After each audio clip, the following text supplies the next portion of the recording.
YouTube, in this video we're going to be discussing with an experimental design or experimental study in statistics. What is the difference between the independent variable and the dependent variable? So what we're going to do is we're going to define those here, but we say an independent variable, we would say in an experimental study,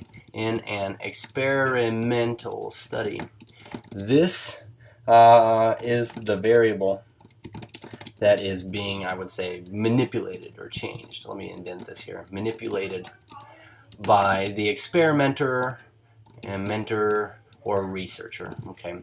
So as an example, we would say, let's say I do a study judging the effectiveness of a workout program in losing weight for a given population. So what I do is I get a sample of people and I split them up into two groups. I do one group where they work on my workout plan, and the other one they just kind of do what they normally do. Okay.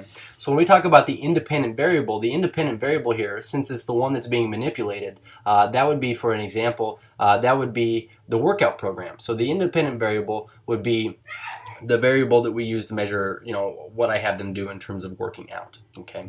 The dependent variable, we also refer to this as the outcome variable. But this is what happens after the fact. We also call this the explanatory variable, but we say this is the resultant variable after having, oh, wrong button, having changed the independent variable.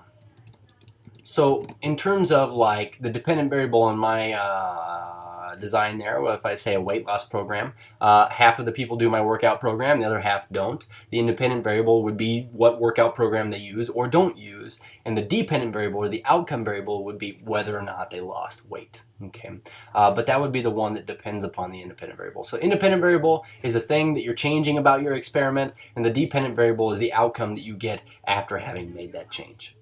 Cheers.